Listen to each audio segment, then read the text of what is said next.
a story the other day about a young lady who was trying to refuse a man that came to marry her. She said, me, I know they marry you. He wants to chop my money. So the sister in question now told this young lady, chop which money? How much do you have? How much is what you have compared to what you will have when you are settled as a wife of a person? He might not look like he has everything now, but when you settle down, things blossom.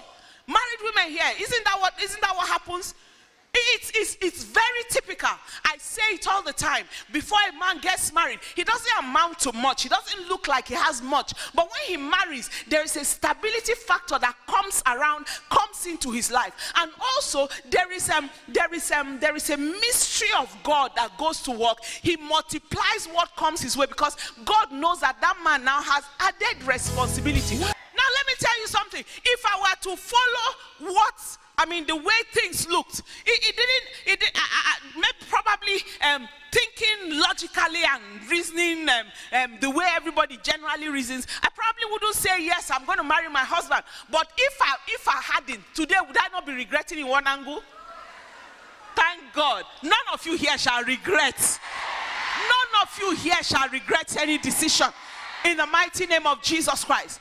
You know, he says he had one trouser. Well, like I always say, I never knew it was only one trouser because he will wash the few shirts he had and it was always clean. No body odor, no smelling because of using dirty shirt 2 days. And come out sharp and neat. You don't size up a man by what he looks like today.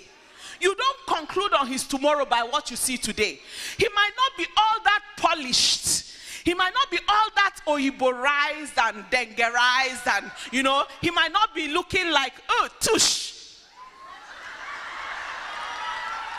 You know the way young ladies have a way of saying, oh God, if you see that guy, oh Jare, if you see him, if you see his shoes, if you see his shirt and tie, I don't know, this guy, they won't come and meet me to ask me to marry them. Why now?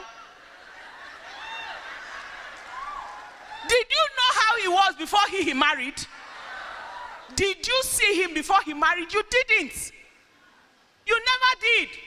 Because now he's married. His wife helps him. He carries a pink shirt and decides to wear a green tie. The wife will say, oh dear, this tie doesn't match this shirt. She will help him quickly pick a matching tie and say, why don't you use this one?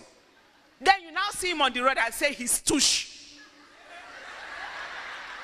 He's a happening guy, but oh God, if you see him,